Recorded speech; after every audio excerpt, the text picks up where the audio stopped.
아브라함의 일생 이제 25번째 말씀입니다. 하나님이 함께 하시는 사람이라는 제목인데요. 창세기 21장 21절부터 34절까지 말씀입니다. 이제 창세기 22장, 23장, 24장 정도까지 하면 이제 아브라함의 일생이 이제 마칠 거라고 생각이 됩니다. 지금 생각은 아브라함의 일생이 끝나고 나면 베드로 전서를 좀 하면 어떨까 이런 생각이 좀 들거든요. 그래서 베드로 전서를 좀 읽고 있는데 그냥 제 개인적인 바람은 저희 교회가 뭐 언제까지 하나님이 이 교회를 사용하시고 또 저를 말씀 증거자로 세워주실지는 모르겠지만 66권을 다 설교하고 66권을 다 말씀을 들을 수 있는 기회, 그러려면 한 30년은 걸릴 것 같아요. 네. 아무튼 이런 말씀을 우리가 구체적으로 깊이 좀 듣는 것도 필요한 것 같습니다. 그래서 다음번에는 베드로전서 특별한 하나님의 마음을 주시지 않으면 베드로전서 말씀을 가지고 5장밖에 안 돼요. 그래서 한 15번 정도 하면 베드로전서를 마칠 수 있지 않을까. 그러면 이제 저희가 개척을 하고 난 다음부터 이제 한 3권을 떼는 거예요. 성경의 66권 중에 3권을 하고 주기 10계명을 했으니까 10계명까지 하면 이제 4번 정도 세트가 돌아가는 것 같습니다. 아무튼 말씀을 위해서도 기도해 주시고요. 이제 대선을 위한 이제 경선들이 계속 이루어지고 있죠. 이제 한쪽 두 당에서 이제 경선을 해서 최종적으로 아마 몇 주이면 후보들을 낼 것 같습니다.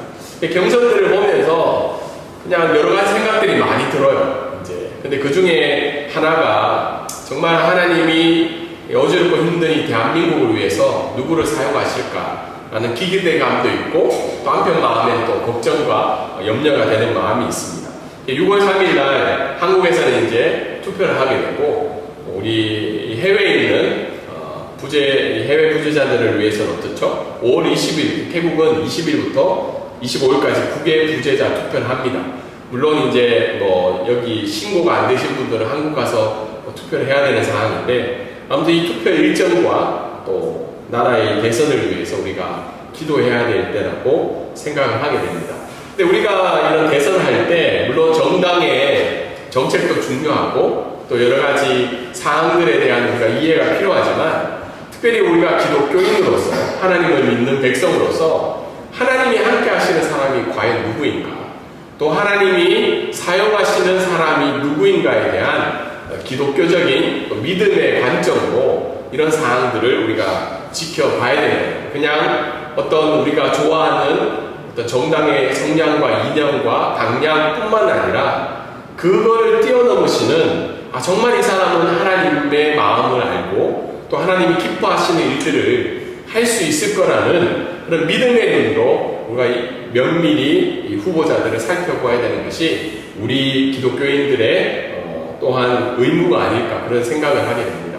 그런 의미에서 오늘 21장 22절부터 34절까지는요 하나님이 함께 하시는 사람의 특징을 좀 보여주는 본문이지 않을까.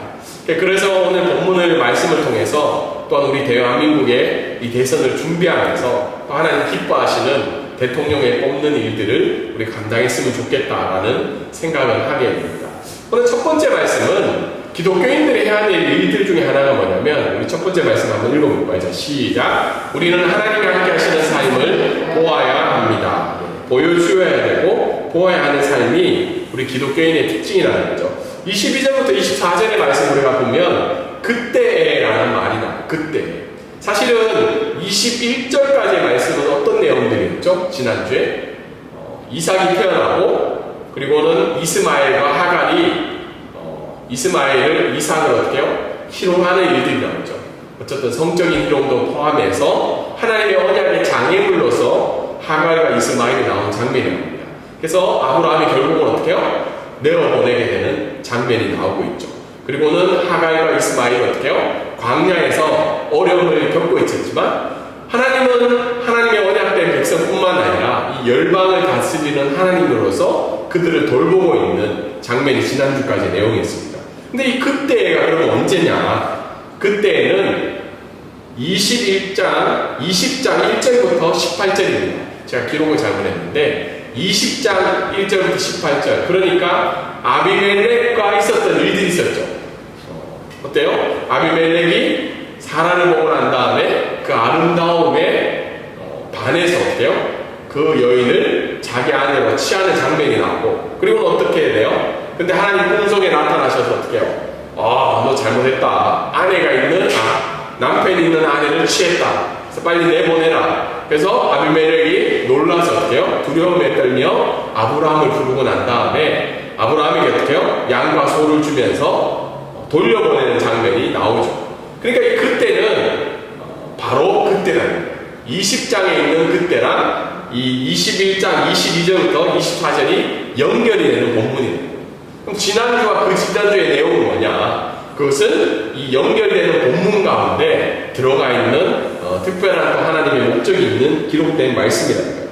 다르게 이야기해서 그때의 아비멜렉은 이삭이 태어난 걸 알고 있었을까요? 몰랐을까요? 몰랐던 거죠. 그 이전의 일로 기록이 되었기 때문인 거죠. 그래서 아브라함이 이런 상황 속에서 어떻게 해요? 하나님이 아브라함과 함께 하심을 보게 되었고, 그리고 난 다음에 어떻게 해요? 그 하나님이 함께 하시는 아브라함과 조약을 맺는 장면이 오늘 본문 가운데 나타나고 있습니다. 근데 이 조약에 특징이 있는데, 누구 앞에서 조약을 맺고자 하는 건가요? 23절에 보면 하나님을 가르쳐라는 말이죠. 하나님을 가르쳐. 다르게 얘기해서 하나님 앞에서 이 조약을 맺고 싶은 거죠. 그러면 아비멜렉은 하나님을 믿었을까 안 믿었을까요? 믿지는 않았을 거예요. 믿음에 대한 확신은 없었지만 아브라함의 삶을 보니까 어떻게 해요? 뭔가 그가 믿고 있는 하나님이 대단하시다는 것은 그가 받아들일 수밖에 없는 상황이죠. 그래서 그 하나님 앞에서 어떻게 해요? 대대 후손까지 지킬 조약을 맺고 있는 겁니다.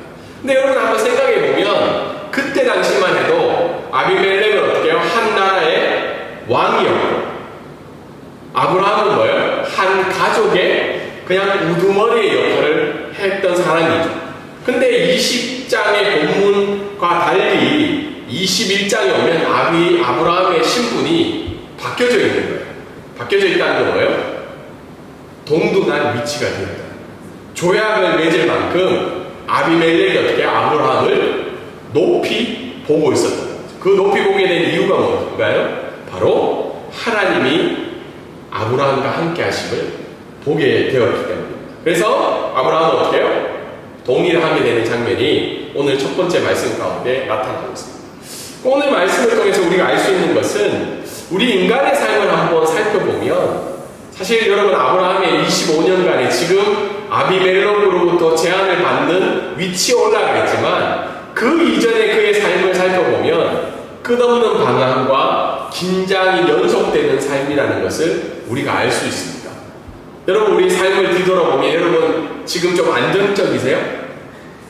우리 오건 성도님 이사를 생각해 볼 때 얼마 전에 목사님 이제 조금 집을 좀 넓은 데로 갑니다. 그렇죠? 좁은 데서 좀 넓은 데로 가서 이제 좀 마음의 여유가 있고 기도할 수 있는 공간도 있고 괜찮습니다. 이렇게 했는데 지진이 나면서 뜻하지 않았던 이 집들이 두 집이 합쳐서 이사를 하게 되는 장면을 저도 보게 됩니다. 그랬을 때 긴장의 연속이라는 거예요. 삶의 긴장의 연속. 우리 또 홍해 집사님 아웃을 갔다 왔는데 집을 정리하시면서 무슨 생각을 하시는지 잘 모르겠어요. 여러 가지 10년간의 삶을 생각해 볼 때 안정성이 있을까? 이 땅에 돌아오시는 마음이 평안하고 행복하고 내가 여기서 잘 살아봐야 되겠다 이런 생각을 하게 될까? 그런 생각들을 살아볼 때 저의 삶도 마찬가지인 것 같아요. 이 14년의 선교지의 생각을 하면 끊임없이 방황하고 긴장이 되는 게 저희 가정의 삶이지 않을까 생각합니다. 저희 아이들도 이제 그렇게 아빠 제 졸업할 때까지만 이제 좀 마무리를 지어주면 안 되겠냐, 졸업할 때까지만 해도 이 땅을 떠나지 않으면 안 되겠냐. 저도 이 14년의 기간 동안 다른 일들이 많이 생기는 거예요. 다른 나라에 갈 기회도 생기고 다른 곳에서의 부르심도 있다는 거예요. 그랬을 때 이게 방황과 긴장이 되는 게 인간의 삶인데, 근데 그 삶으로 인해서 생성되는 모습이 뭐냐면 자기중심적인 삶을 살게 된다. 방황과 긴장 속에서 하나님의 은혜를 고백하는 게 아니라 어떻게 해요? 계속 그 긴장 속에서 자기중심적인 삶, 아브라함을 볼 때 어떤 삶을 살았나? 그 아내를 타는 일들을 볼 때 결국은 아내를 위해서 거짓말했나요? 아니죠. 본문의 내용들을 보면 자기 생명을 지키기 위해서 아브라함이 그런 일들을 하고 있다는 거예요. 후손을 낳을 때, 하갈을 취했을 때, 이스마엘을 취했을 때 철저하게 자기 중심적으로 그 일들을 행하고 있다는 거예요. 근데 더 마음이 아픈 건 뭐예요? 이런 방황 긴장 속에서 하나님의 뜻을 알 수가 없다는 거예요. 여러분, 하나님의 뜻이 지금 분명 이사야의 계획을 향한 하나님의 뜻을 아시는가요? 모르겠는 거예요. 나는 하나님 앞에 기도하고 이렇게 결정했는데 그 방황과 긴장의 연속된 삶에 플러스 그게 뭐냐면 나를 향한 하나님의 뜻을 모르겠다는 거예요. 저도 몇 주 동안 여러 가지 일들이 있으면서 지난주는 농담이 아니라 쉬는 시간이 없었어요. 한 2-3시간 끝나고 해서 제 페이스북에 우리 그 선배 선교사님이 글을 달았는 게 뭐냐면 부지런하고 재능이 많으신 우리 후배 선교사님. 야, 그 내용을 들으면서 위로가 되는 게 아니라 이제 내가 언제까지 이렇게 살아가야 되지? 부지런하다는 말은 뭐예요? 좋게는 부지런한데 자기가 보기에는 끊임없이 일을 하고 있는 제 모습을 보게 되는 거죠. 그런데 끝없는 방황과 긴장의 연속된 삶 속에서 하나님이 우리에게 원하시는 게 뭐냐면 낮아지고 낮춰지는 삶이라는 거예요. 하나님 앞에 어떻게 해요? 겸손해질 수밖에 없는 거예요. 그리고 내가 할 수 있는 것들이 없다는 걸 조금씩 깨달아가는 삶이지 않을까 생각하게 됩니다. 그러면서 간절히 하나님의 뜻을 구하는 삶으로 하나님이 이끌어 가신다는 겁니다. 어제 집에 있을 때 넷플릭스에 그 김혜자 씨 나오는 드라마 혹시 보셨나요? 그게 천국보다 천국이 들어가는 제목이었는데 김혜자 씨 나오는 그 일수꾼의 삶. 천국보다 더 나은가요? 아무튼 그런 드라마가 새로 시작을 했어요. 거기에 보니까 어떤 여성이 이제 김혜자 씨를 찾아와서 자기도 일수꾼이 되고 싶다는 거예요. 자기도 이제 삶의 막바지에 찾아왔기 때문에 더 이상 딴 걸 할 수가 없다. 김혜자 씨에게 음료수를 사들고 자기도 이제 키워달라고 이제 이야기하는 장면입니다. 근데 김혜자 씨가 이런 대사를 하더라. 그 따랐던 음료수 있잖아요. 그걸 다시 병에 담으면서 그 음료수 병을 그 찾아온 여성에게 돌려주면서 이런 이야기를 하는 거예요. 아직 당신은 간절하지 않다는 거예요. 간절하면 이 음료수조차도 사올 수 없는 간절함이 당신에게 오기 때문에 다른 일을 찾아보라고 돌려보내는 장면이 나온다. 제가 그것을 보면서 우리가 방황과 긴장되며 또한 하나님의 뜻을 모르기 때문에 마음이 어렵고 힘들지만 정말 하나님 앞에 간절한 마음으로 하나님의 뜻을 구하고 있는가? 그런 질문을 제 스스로에게 던져보게 돼요. 그랬을 때 제가 생각해 볼 때 아직 한편으로는 먹고 살만한가 보다, 제 인생이.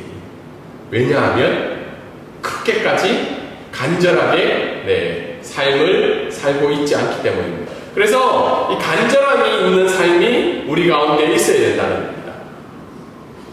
두 번째는 오늘 말씀을 통해서 알 수 있는 것은 하나님의 함께 하심을 보여주는 삶이죠.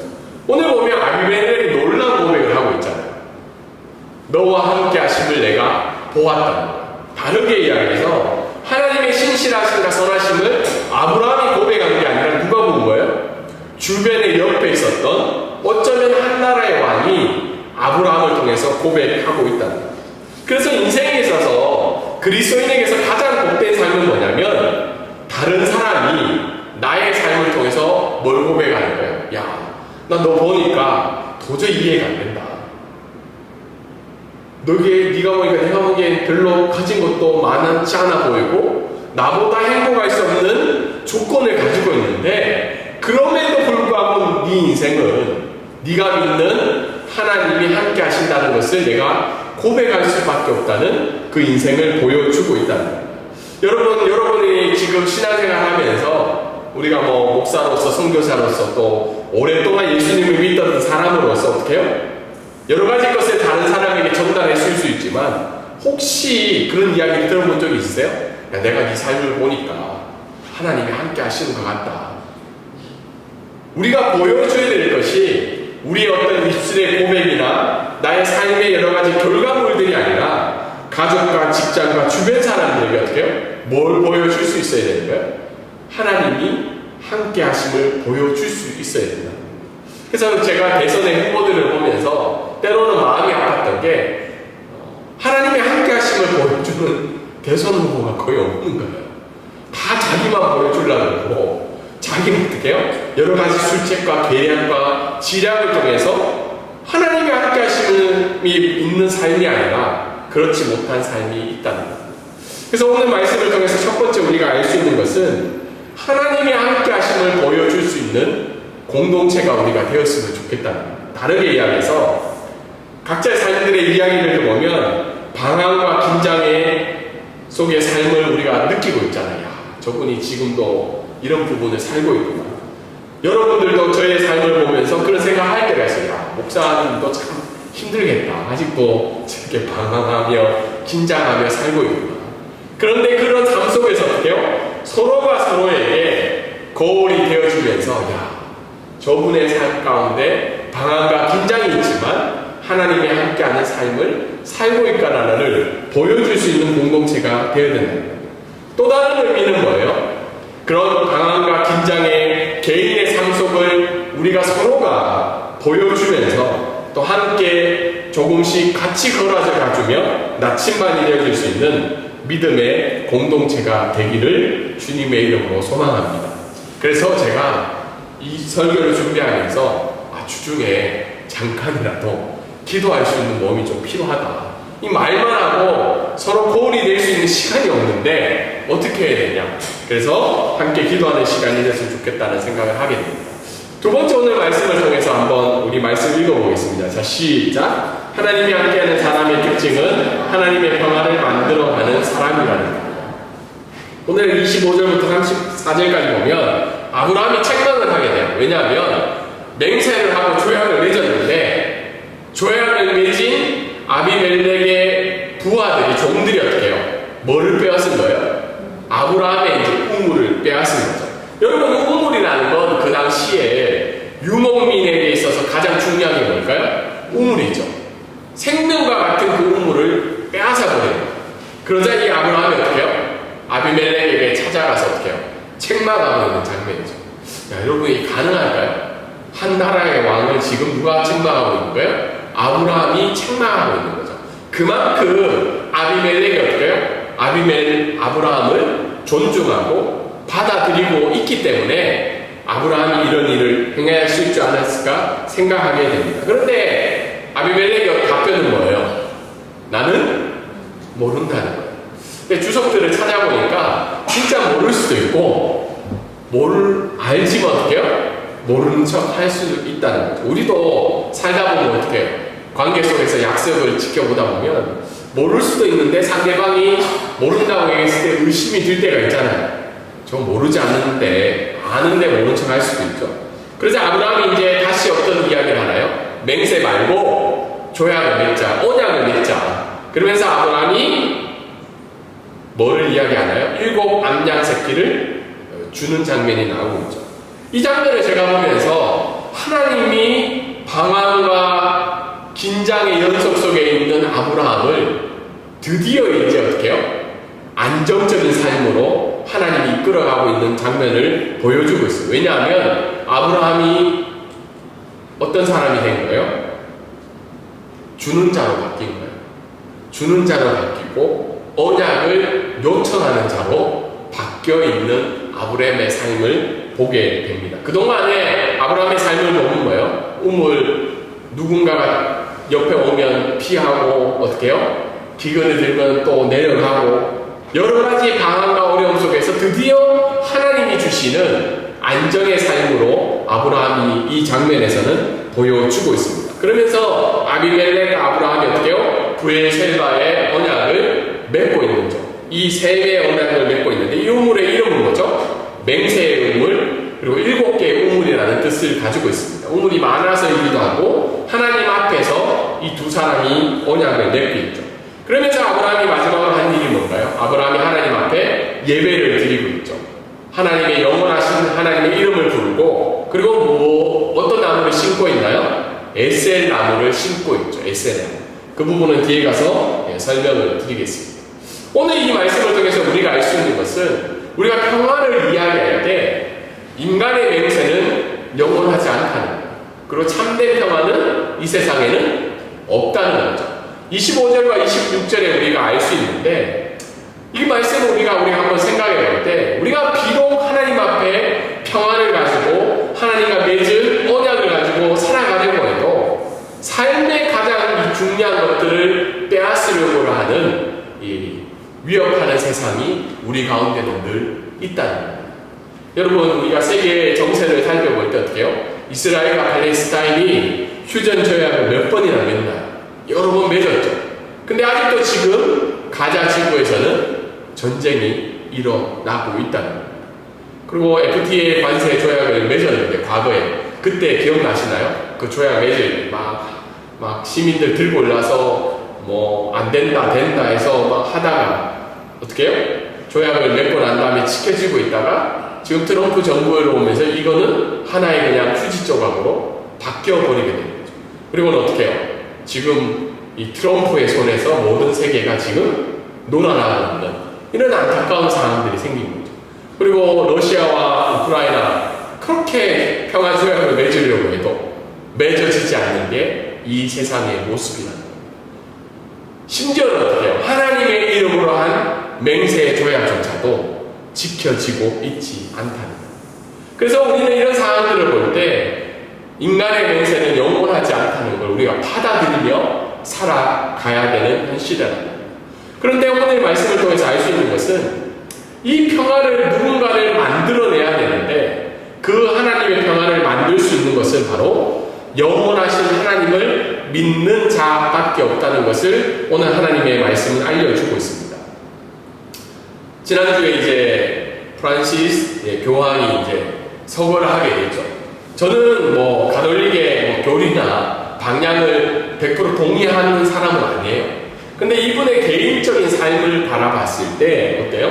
이분의 특징은 평화를 만들어내는 사람이었어요. 그래서 참 존경받는 일들 중에 한 것이, 여러 전쟁 중에 어떻게 해요? 평화의 사절단으로 갖기도 했고, 한반도에 있어서 한반도의 북한과 이 대한민국의 대립 속에서도 굉장한 중요한 역할을 했던 분이기도 했죠. 그리고 1000년 동안 원수지간이었던 러시아 정부와 이 로마 캐톨릭이 만나서 화해하는 장면도 이분의 삶들 가운데 나타났습니다. 오늘 이 말씀을 통해서 아브라함은 왜 영원하신 하나님 앞에 예배를 드렸을까? 부엘세바의 조약을 맺고 난 다음에, 아비멜렉과 언약을 맺고 난 다음에 왜 예배를 드리고 그 예배를 드림으로 하나님 앞에 나아갔을까? 그건 뭐냐면, 아브라함은 자신이 죽고 난 이후에도 어때요? 영원하신 하나님이 자신의 후손을 돌보셔서 그 부엘세바의 맹세를 유지시킬 분이 누구라는 거예요? 하나님밖에 없다는 것을 그는 하나님 앞에 고백을 드리고 있다는 거예요. 동일하게 우리도 하나님이 함께 하시는 자로서 하나님의 평화를 만들어내야 되는데, 다르게 얘기해서 우리 삶의 안정의 근원을 고백해야 되는데, 그 근원이 뭐라는 거예요? 오늘 성경은 영원하신 하나님이라고 오늘 성경은 이야기를 하고 있습니다. 아브라함도 사실은 그 언약의 근거를 어떻게 해요? 자기가 가지고 있는 수많은 재산일 수도 있고, 자기가 길러낸 군대일 수도 있고, 아니면 자기가 만들어낸 이 거대한 가족의 문화일 수도 있는데, 그는 철저하게 그 조약을 맺고 난 다음에 이 조약이 영원적으로 이루어질 것은 누구라는 거예요? 영원하신 하나님이라고 고백을 하고 있습니다. 오늘 이 말씀을 통해서 우리가 우리 자신을 살펴볼 때, 여러분의 삶의 안정적인 근원, 여러분의 삶의 평화의 근원이 무엇이냐는 질문을 던져야 된다. 때로는 우리가 살다 보면 우리가 기대하고 생각했던 일들이 이루어졌기 때문에 우리가 안정을 누릴 수 있지만, 오늘 하나님의 말씀은 뭐예요? 그게 아니라 아브라함이 하나님 앞에 평화를 만들어내는 그 근원은 바로 영원하신 하나님입니다. 내 후손을 돌보고 이끌어가실 분이 하나님이라고 오늘 하나님 말씀은 이야기를 하고 있습니다. 그래서 오늘 말씀을 통해서 우리가 알 수 있는 것은 우리는 믿음의 에셀 나무를 오늘도 심어야 한다는 겁니다. 아브라함이 영원하신 하나님의 이름을 부르기 전에 뭘 심었다고 나오고 있나요? 에셀 나무를 심고 있죠. 여러분, 유목민이 나무를 심는 게 어떤 의미일까요? 유목민이 가축을 기르는 자가 나무를 심을 필요가 있을까요? 없을까요? 없죠. 왜냐하면 그 나무가 자라서 열매를 맺을 동안 그곳에 있지 않기 때문이죠. 그리고 건조한 땅에 나무를 심는다는 건 어때요? 그렇게 비효율적인 일이라는 거예요. 오히려 뭘 더 집중하는 게 좋아요? 가축을 기르고 가축을 키우는 게 더 효율적인 일. 그런데 이 에셀 나무는 뭐예요? 뿌리가 깊이 뻗는 나무로 모래가 많이 섞인 이 유목민에 거한 이 건조한 땅에서 잘 자라는 나무라는 거죠. 그런데 이 에셀 나무를 심는다는 의미는 뭐냐면 아브라함이 믿기를 부의 재과 맹세를 통해서 자신들의 삶과 후손을 이끌어 주시고 왕성하게 해주시는 분이 누구라는 거예요? 하나님, 영원하신 하나님이라는 것을 믿고 그 나무를 그 땅에 심었다는 겁니다. 동일하게 우리가 오늘 믿음의 에셀 나무를 심는다는 건 바로 예배를 드린다는 의미가 있다. 여러분, 오늘 제가 날씨를 계속 확인해 보면서 제가 계속해서 아유 더운데 잘 지내시냐고 이 말이 뭐죠? 오늘도 예배 드리러 오는데 뭐 멀리는 톰브리에서 버스를 타고 40분에서 1시간 오시고 그리고 우리 수쿰비 시에서도 어떻게 걸어오려면 한 20분은 걸릴 것 같아요. 네. 뭐 오건 성도님도 지금 이사 중에 이렇게 오는데 믿지 않는 자들이 우리를 보면 어떤 생각이 들까요? 이 더운 날. 그리고 기독교인들조차도 오면서 기쁜 마음으로 오신 분도 있겠지만 내가 지금 이 더위에 뭐하지? 라는 생각을 하실 수도 있다고 생각해요. 근데 예배자로 서는 이유가 뭐죠? 하나님 앞에 어떻게 해요?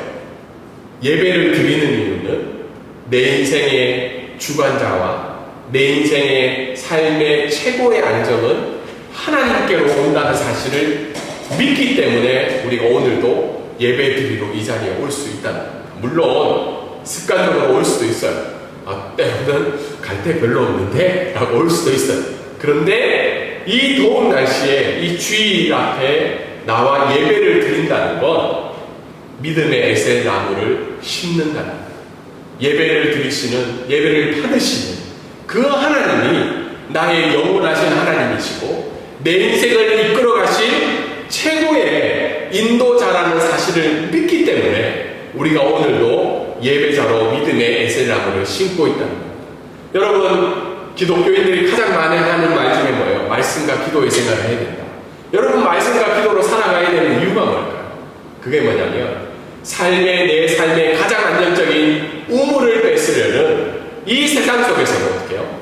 말씀과 기도를 통해서 하나님이 누구신지, 하나님이 어떤 분이신지 그 하나님 앞에 내 인생을 맡기는 게 말씀과 기도의 삶이라고 생각합니다. 그것이 바로 믿음의 에셀 나무를 날마다 심는 믿음의 행동이 아닐까 생각하게 됩니다. 오늘 말씀을 정리하면 여러분 이 자리에 예배 드리신 분에 70이 이제 사신 분도 계시고 50대, 40대, 10대들이 있는데 우리 인생에 있어서 가장 복된 삶은 뭐예요? 나와 함께 하시는 하나님을 보여주는. 그래도 적어도 우리가 죽기 전에 한 사람한테라도 어떻게 해요? 내가 당신이 믿는 하나님을 믿지는 못하지만 당신의 삶 가운데 이끌어가시는 하나님을 알고 싶다라는 그 고백을 듣는 게 가장 복된 삶이라는 거예요. 두 번째는 뭐예요?